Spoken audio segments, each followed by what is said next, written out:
Me he dado la vuelta y he notado algo extraño. Había manchas blancas en la pared, en el mismo sitio donde debía de haber habido cuadros. Era como si los dueños de la casa hubiesen querido llevarse los cuadros. A mí se me ocurren cientos de cosas más importantes para llevarse. Había moscas muertas por el suelo, tan abundantes como el propio polvo. El pasillo de arriba estaba cubierto por capas de ambos materiales y no se distinguían huellas que pudiesen revelar actividad reciente. Si había alguna criatura dentro de la casa, viva o muerta, no se había molestado en subir hasta allí. Entonces he descubierto por qué. Cuando estaba a punto de dar el paso hasta el primer escalón, me he detenido y he mirado a mis pies. Había tan solo 2 escalones y luego nada. Alguien se había cargado la escalera. En el piso de abajo estaban los cadáveres de 6 muertos vivientes, todos ellos con un tiro en la cabeza. Aquello empezaba a tener sentido. El propietario de la casa debía de haber destruido la escalera y se había parapetado en el piso de arriba. Probablemente había disparado contra los monstruos y se había marchado por la ventana del dormitorio. Esa es mi mejor hipótesis.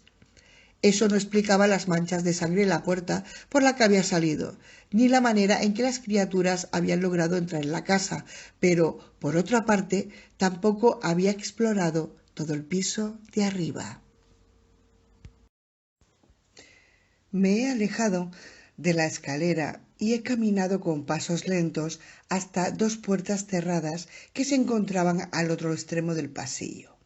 El suelo crujía bajo mis pies, pero no he hecho caso del ruido. No me parecía que hubiese nadie. La primera puerta que he encontrado era la de un baño. Si hubiera sido posible encender la luz, habría tenido el mismo aspecto que cualquier otro baño de antes de que los muertos resucitaran. Todo estaba en su sitio. Las toallas polvorientas colgaban de sus respectivos toalleros y una pastilla de jabón aguardaba en la pequeña repisa al lado de la bañera. La he cogido y me la he guardado en el bolsillo de los pantalones. He ido hasta la taza del váter y he mirado en todas direcciones. No he visto nada fuera del ordinario, salvo un pequeño y extraño azulejo sobre la cisterna que mostraba precisamente una taza de váter junto al texto. Si eres torpecito y ensucias cuando haces pis, sé buenecito y límpialo en un plis. Yo mismo no sé por qué, pero me ha hecho gracia y me he reído entre dientes durante un buen par de minutos. Antes de salir del baño, he mirado bajo la pica del lavabo y he visto un recipiente de plástico en el que había todo tipo de medicamentos. Me he quedado un tubo de antibióticos triples y un rollo de papel higiénico y he pasado a la puerta número 2. He abierto la puerta con el arma a punto. Dentro estaba muy oscuro, porque unas pesadas cortinas cubrían las ventanas. He ido enfocando todos los rincones de la habitación con mi luz y la he encontrado muy desarreglada. El colchón de la cama estaba girado y he visto ropa sucia y basura esparcida por todo el suelo. Había pequeñas deposiciones de rata por todas partes, las cuales añadían el olor a libro viejo de la habitación. Antes de entrar en cada una de las habitaciones le daba rienda suelta a mi fantasía, casi a la espera de hallar una imagen terrorífica y demencial. Desde luego que me he alegrado de no toparme con el cadáver de una vieja colgado de una lámpara en un intento fallido de morir con decencia. Una vieja que se balanceara con el cuello enrojecido y mascullara como de bruja. Sé buenecito y límpialo en un plis. Hoy no, gracias a Dios. Aún no había visto el piso de abajo, pero no me gustaba la idea de descolgarme hasta allí tan solo para que con un ogro avispado me arrancara un trozo de culo con los dientes. No sé si alguno de ellos será avispado, pero les he dicho hacer cosas cada vez más extrañas desde que empezaron a levantarse. Pienso que eso, por sí solo, ya es raro. Después de pensarlo con calma, me he decidido a tomar el pequeño espejo de mano que había visto en el baño y a emplear la cinta aislante para sujetarlo al extremo de un palo de escoba que he sacado de una alacena del piso de arriba. Así podría ver mejor lo que había abajo sin arriesgar el pellejo. Me he pasado 20 minutos en lo alto de la escalera destruida, enfocando el espejo en todas las direcciones hasta que he llegado a la conclusión de que podía bajar sin peligro. Lo único que se salía de lo ordinario eran los cadáveres tendidos en el suelo y una puerta abierta por la que parecía que se pudiera acceder a una especie de sótano.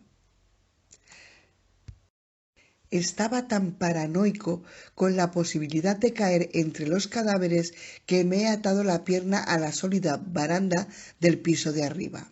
Habría sido horrible quedarse de bruces sobre un montón de cadáveres mientras otros salían por la puerta abierta y no tener ningún medio para subir arriba. Me he hecho una improvisada escalerilla con las mismas sábanas sucias con las que me he atado la pierna. He descendido con rapidez, más asustado que en primer día de escuela, y he ido de inmediato hasta la puerta abierta. Al acercarme a la puerta, he comprobado que, efectivamente, allí había una escalera que descendía a un oscuro abismo. Aunque me hubiesen dicho que conducía hasta un alijo de M16 y comida para un año, no habría bajado. Después de todo lo que me había pasado, no podía. He cerrado la puerta y con todo el sigilo que me ha sido posible la he bloqueado con un sofá. En cuanto he estado seguro de que la puerta del sótano no se abriría, he empezado a inspeccionar metódicamente el piso abajo en busca de amenazas.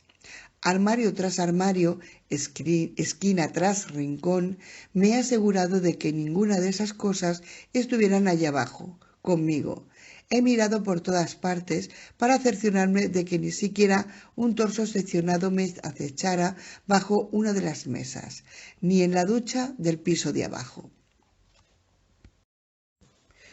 Satisfecho de que no hubiera ningún peligro en la casa, me he puesto a buscar las cosas que necesitaba. He abierto los armarios de la cocina y he encontrado cerillas resistentes al agua y 3 paquetes de pila AA. Podría emplear de nuevo las gafas de visión nocturna. Al proseguir con más investigaciones, he encontrado una caja vieja con 2 grandes trampas para ratas en su interior.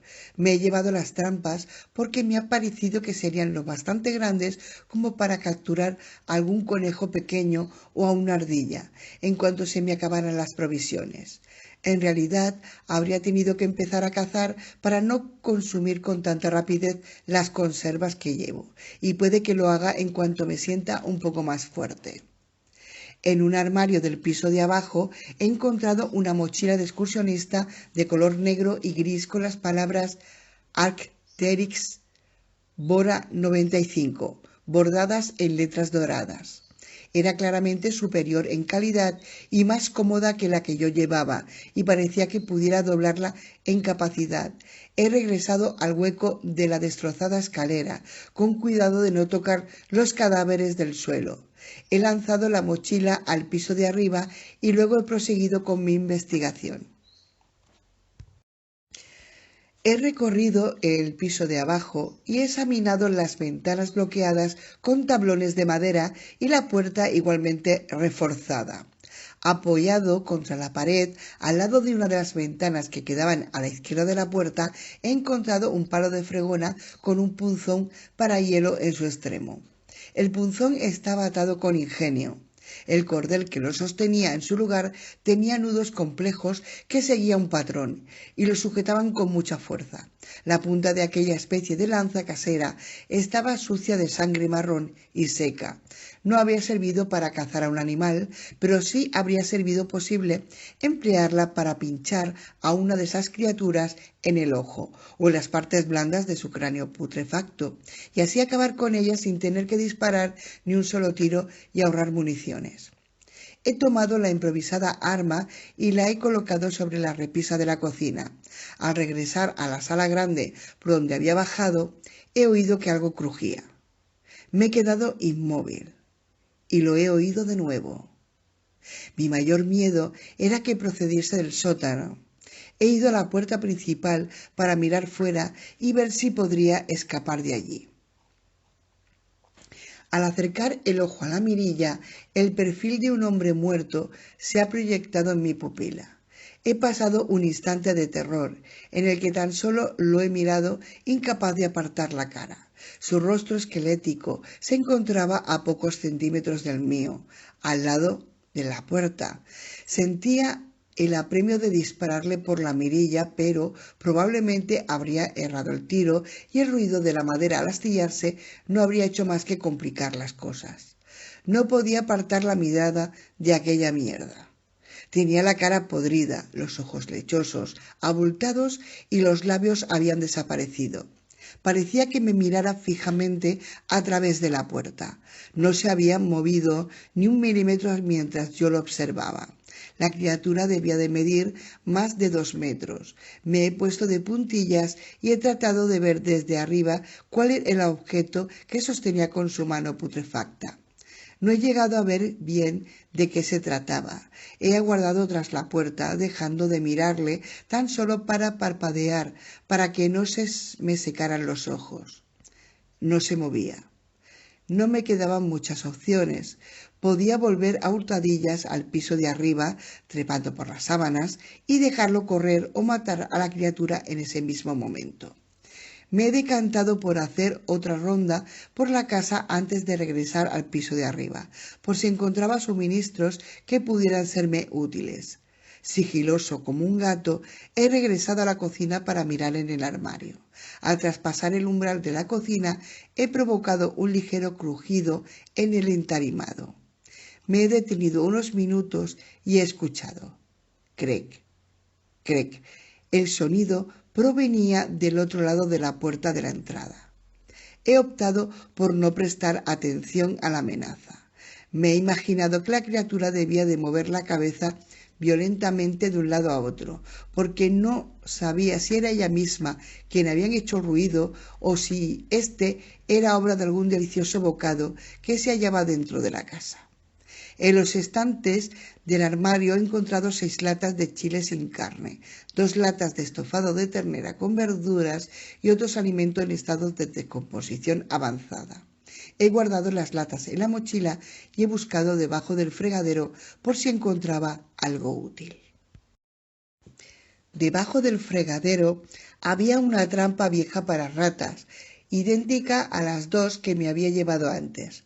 Los restos del esqueleto y la cola ya reseca de una rata que había caído en la trampa hacía mucho tiempo seguía allí. Satisfecho con lo que había encontrado, he agarrado el palo de fregona con el punzón y he regresado a la improvisada escalerilla, siempre en pugna con el antinatural impulso de echar otra ojeada por la mirilla. He empleado el máximo cuidado para subir la mochila hasta el piso de arriba con el palo del mocho. Así podría trepar después con mayor comodidad. La mochila estaba demasiado llena y pesaba demasiado, y por ello he tenido problemas para sostenerla. Se ha caído una lata de chile y se ha estrellado contra el suelo, y ha armado un estrépito comparable al de un disparo de un cañón. Me he estremecido, pero de todos modos he empujado la mochila hasta arriba y la he dejado junto a la otra mochila más grande, que seguía vacía. Cuando me agachaba para recoger la lata de comida, se ha oído un golpe muy fuerte en la puerta de entrada. La cosa debía de haber golpeado la puerta con algo, porque el ruido parecía más fuerte y potente que el que se podía hacer con una mano desnuda. He guardado la lata en uno de los bolsillos del chaleco y ha faltado poco para que subiera hasta el piso de arriba de un solo asalto. Una vez allí me he tumbado en el suelo con la mochila a modo de almohada y los ojos fijos en el techo, porque el monstruo ya se encargaba de matar el tiempo a base de porrazos en la puerta. Golpeaba sin cesar. He oído que la puerta se astillaba y me he decidido a emplear el espejo para vigilarla. Cada vez que la criatura la golpeaba, yo pegaba un bote y sentía un escalofrío y el espejo temblaba a su vez en mis manos. Un diminuto rayo de luz penetraba por un agujero de la puerta, a medio metro por encima del pomo. Un objeto romo no habría podido abrir una fisura como esa. La puerta estaba reforzada con tablones por 3 sitios distintos y yo recordaba que también lo estaba por fuera. He vuelto a entrar en el dormitorio del que me había adueñado antes y me he encerrado a la hora en la que el sol descendía hacia el horizonte. Faltaba poco para que oscureciera. He sacado la navaja multiusos y he abierto una lata de chile y he sacado la cuchara de uno de los paquetes de plástico marrón de las raciones de comida preparada. He empezado a contar los golpes que se oían abajo mientras se ponía el sol. He tardado 353 golpes en dar buena cuenta del chile. Carrera nocturna. 6 de octubre, a última hora de la tarde. Por lo que se oye abajo, creo que la criatura está a punto de entrar. Hará una media hora he oído que uno de los tablones caía al suelo. Naturalmente yo ya no sé cuánto tiempo dura media hora. Por temor de que atraiga a otros de su especie, me he decidido aprovechar la oscuridad de la noche para escapar de este sitio.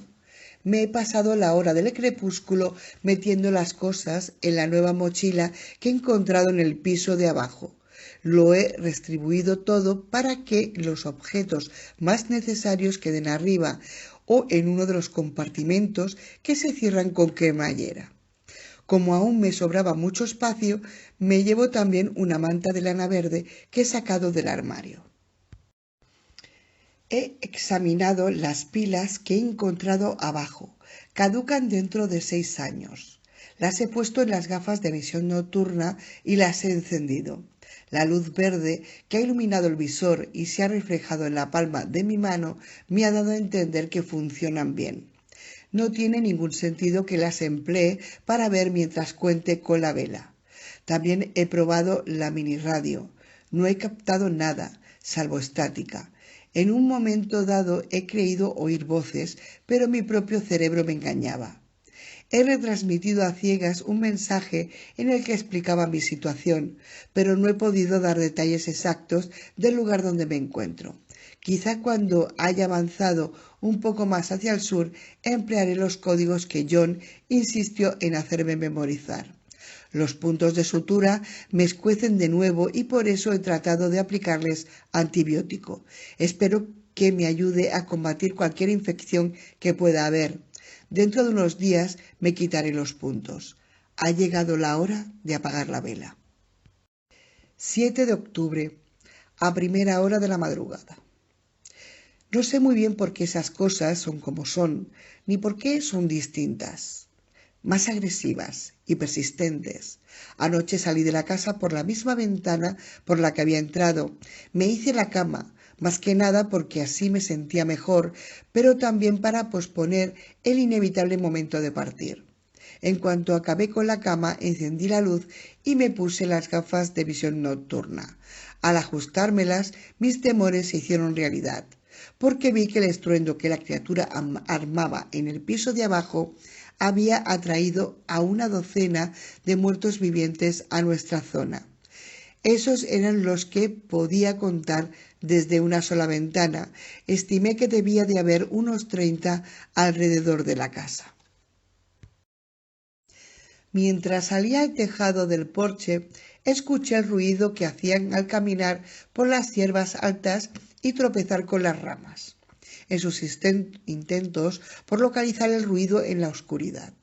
Los viejos hábitos nunca mueren y yo sabía que me quedaban 29 cartuchos de munición en cada uno de los cargadores, aunque con el arma que llevaba tampoco me iban a servir para nada. Me acerqué con cautela al alero y miré hacia abajo. Allí abajo había 2. Me asomé y les disparé y fallé el tiro en la cabeza de uno. El que sí derribé se cayó sobre el otro y con ello me dio una segunda oportunidad. Disparé al número 2 y bajé por el costado de la casa tal como había subido antes. Me marché por la ruta más segura y por el camino maté a otros 3. Cada vez que apretaba el gatillo, el área circundante se iluminaba con un fulgor verde. Las gafas de visión nocturna amplificaban el centelleo del silenciador. La fatiga no me permitía echar a correr. Caminaba a paso ligero y los esquivaba. Al acercarme a la carretera me volví hacia la casa. Parecía que una de esas cosas casi corriera hacia mí. Por un momento creí de verdad que esa criatura podía verme en la penumbra. Mis miedos se calmaron cuando la criatura se volvió hacia un lado y se detuvo. Según parecía, olisqueaba el aire y movía la cabeza lentamente hacia uno y otro lado en un intento por localizarme. Sostenía en la mano un objeto que no pude distinguir. El estómago me hizo que era la misma a la que antes había visto por la mirilla. Me alejé de ella y regresé a la carretera. No tenía ni idea de a dónde iba. Recorrí varios kilómetros en dirección al sur por una vieja carretera pavimentada, atento a no meter el pie en las grietas para no partirme el pescuezo. Los carteles indicaban que faltaba poco para llegar a Oil City. Incluso era posible que la carretera me llevase hasta Shreveport, una ciudad en la que no me atrevería a entrar. Necesitaba un sitio para pasar la noche. No dejé de caminar hasta que divisé un fulgor en el horizonte que anunciaba la salida del sol. Más adelante, en la misma carretera, he visto un autobús escolar. Creo que debían de ser las 4:30. Estaba aterido de frío y necesitaba por lo menos un par de horas de sueño antes de hacer frente al nuevo día. Me he acercado hasta el autobús, siempre pendiente de lo que pudiera ver alrededor.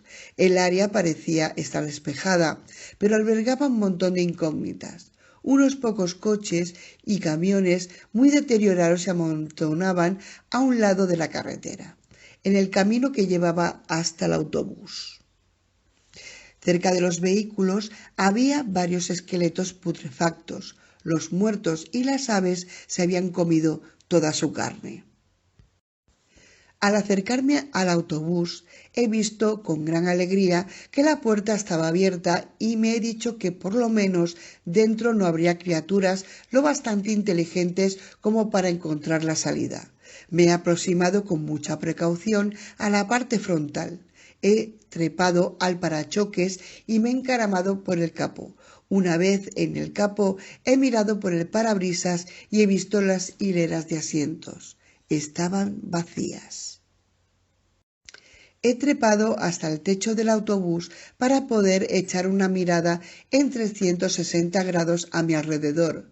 No se movía nada, salvo un par de conejitos en la cuneta. He pensado en pegarles un tiro, pero estaba demasiado oscuro como para correr el riesgo, incluso un sonido tan leve. He sacado la manta de lana de la mochila y he dejado esta última sobre el techo. He vuelto a bajar por el capó y he entrado por la puerta del autobús. Primero he arrojado la manta sobre el asiento del conductor y luego me he arrodillado y he apuntado bajo los asientos con el subfusil. No he visto nada salvo una vieja bolsa de papel para el almuerzo. Entonces he cogido la palanca manual y he cerrado la puerta del autobús, tan suavemente como me ha sido posible, esforzándome al máximo por no hacer ruido. Por desgracia, no es la primera vez que duermo en un autobús.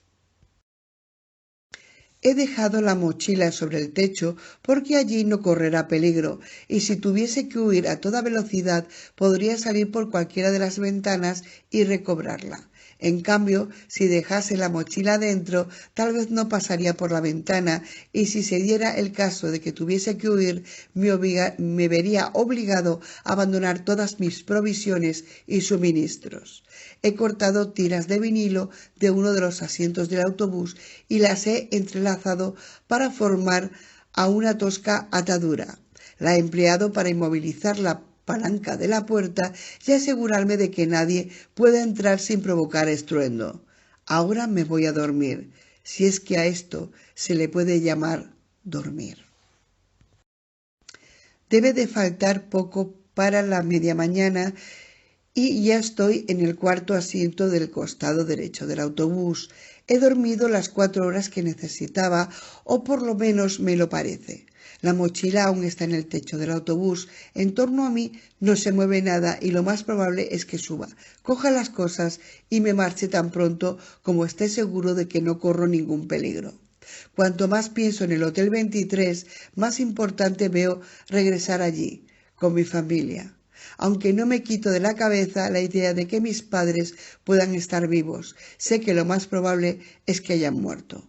Mi hogar no es ningún búnker y el hogar de mis padres, al igual que todos los demás hogares, se edificaron en Estados Unidos en los últimos 50 años. No se construyó para resistir un asedio.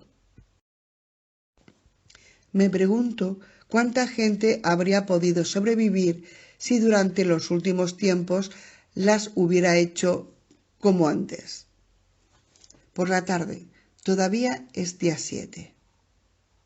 Hoy por la mañana, cuando me disponía a recoger la mochila que había dejado sobre el autobús, me he encontrado cara a cara con una horrible sorpresa. El cabrón de la casa había logrado seguirme. Yo me había encaramado al capó y estaba a punto de subir cuando he oído el entrechoque de acero contra acero. El ruido me ha sobresaltado tanto que he estado a punto de caerme de espaldas. Me he arrojado contra el parabrisas y lo he agrietado. Al volver la cabeza, he sabido al instante que esa criatura, la misma aparición que me había mirado fijamente por la mirilla de la casa antigua. ¿Cómo era posible que una criatura tan estúpida hubiese logrado seguirme? Una pregunta aún mejor. ¿Cómo era posible que aquella criatura supiese blandir un hacha? He subido hasta el techo del autobús y he visto, estupefacto, cómo actuaba. Trataba de trepar para seguirme. No iba a cometer el mismo error que antes.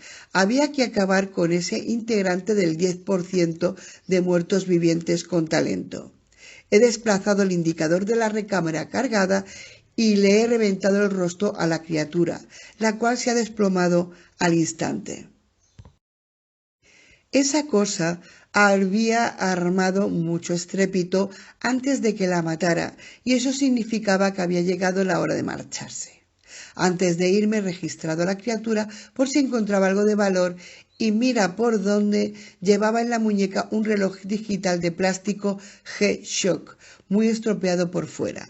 Le he quitado el reloj y le he echado una ojeada antes de meterlo en la mochila junto con el hacha.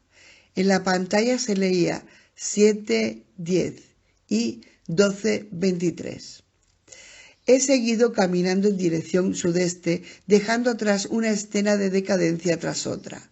¿Cuánto tiempo ha pasado desde que vi al primero? Caminaba y me imaginaba lo que sería poder volver a hablar con alguien. La sensación de soledad se adueñaba de mí. De entre todas las experiencias vividas en mi lucha por la supervivencia, ese había sido el sentimiento más importante. Cada cual lo sentirá de manera distinta, pero para mí el sentimiento que va ligado a la soledad es el miedo. Me he esforzado una y otra vez por no pensar en los muertos vivientes, pero no lo he conseguido. Sin necesidad de dormirme, he padecido una pesadilla en la que llevaba un campo abierto. Tenía que atravesarlo para llegar a una zona arbolada. Como en una escena sacada de una película bélica, cuando estaba a punto de llegar a la mitad del campo, un ejército de muertos irradiados aparecía en lo alto de una colina. De inmediato se echaban a correr hacia mí. Antes de que pudiera verles la podredumbre de los ojos, he logrado despertar de la pesadilla y he seguido caminando. No se oía ningún ruido, tan solo la leve caricia del viento en el rostro que me ha hecho saber que había regresado a esta realidad. Lago Cado, 8 de octubre. Ayer anduve hasta llegar a un lago. En los carteles que guiaban hasta allí se leía: Lago Cado, embarcadero a poca dist. Hacía tiempo que alguien se había encargado de un escopetazo el resto de la palabra distancia. Debían de ser las 14 horas cuando llegué al lago, así que ya era hora de empezar con los preparativos para pasar la noche a salvo. Me acerqué con suma precaución al embarcadero. Pensé en la lista de Matagorda y en cómo terminó aquella situación. Muchas de las embarcaciones aún se encontraban en el muelle. Unas pocas se habían hundido. Habían arrancado trozos de embarcadero y los habían arrastrado consigo bajo el agua. 2 veleros de tamaño notable seguían amarrados allí. Aún flotaban, pero uno de ellos no parecía utilizable, porque su propietario había dejado las velas sobre cubierta, donde habían aguantado meses de viento y mal tiempo. Había otro velero de 6 metros de eslora que debía de tener las velas guardadas y probablemente podía navegar. Alcancé a ver un ancla apoyada en la barandilla de proa, sujeta a una cadena con manivela. Me encontraba a tan solo unos 30 metros de esa embarcación, lo suficiente como para observar los alrededores. Con toda la comida y el agua que llevaba encima, podía robar el velero, adentrarme en el lago y dormir tranquilo de verdad. Mi objetivo era avanzar hacia el sudeste, en una dirección que me acercase al Hotel 23. Si la forma del lago me favorecía, podría recorrer mucho terreno protegido por las aguas. Me aproximé un poco más al velero sin detectar peligro alguno, pero como no quería correr ningún riesgo, no dejé en ningún momento de mirar en todas direcciones mientras me acercaba. El cabrón asqueroso del hacha me había marcado un tanto y en esos mismos momentos habría podido estar muerto o moribundo si la suerte no me hubiese acompañado mientras trepaba por el capó del autobús amarillo. En un momento de nerviosismo quise volver a cargar la recámara del arma y un cartucho de 9 milímetros se cayó al suelo. Lo recogí y me lo guardé en el bolsillo. Estaba cada vez más cerca del velero. ¿Seguro que había cartucho en la recámara? Me lo pregunté de nuevo. Reprimí el miedo y la ansiedad y seguí caminando. Me encontraba en terreno abierto a la vista de quien pasara por allí o de lo que pasara por allí. Estaba en el velero, se veía abandonado, con los cables de nylon sobre cubierta, empapados de rocío y sucios de excrementos de ave. Las cortinas del camarote estaban echadas y no podía ver su interior. Eché una nueva ojeada a mi alrededor y salté a la pasarela de estribor. Me volví hacia la popa y vi huellas de pies ensangrentados que se alejaban en esa dirección. Anduve yo también hasta la popa sin dejar de apuntar con el peligroso extremo del arma hacia todos los rincones que me parecían sospechosos. Las huellas terminaban en la popa y debían de tener su prolongación bajo el agua. Mi siguiente tarea consistió en asegurarme de que no me aguardara ninguna sorpresa en el camarote. Encendí la luz que llevaba en el arma y abrí la puerta de golpe. No olía a nada. Seguí adelante hasta las entrañas del velero, con cuidado de no golpearme la cabeza con las lámparas que colgaban del techo. No había nada, salvo el olor a viejo ya familiar. Examiné las velas, el ancla y el cordaje para asegurarme de que estuvieran en condiciones para la travesía del Cado. Las velas estaban algo mohosas, pero en condiciones para navegar. Lo más probable era que el motor no volviese a funcionar jamás y yo no estaba seguro de que mereciese la pena intentarlo. En realidad daba igual porque estaba desmontado. Lo que de verdad importaba eran las velas, el ancla y el timón. Fui a mirar en la despensa. No había nada, salvo cecina podrida, 2 botellas de agua turbia y una pastilla de jabón. Dentro de un armario pequeño encontré una lancha de salvamento hinchable mediante CO2. En un cesto de malla sujeto a la pared del armario encontré unos prismáticos Steiner Marine. Me resultarán muy prácticos cuando desembarque y tenga que seguir tanteando el terreno de camino hacia el sur. Tras echar otra ojeada por la portilla para asegurarme de que no se acercaba nadie, empecé a instalar las velas para adentrarme en el lago y así poder descansar y relajarme.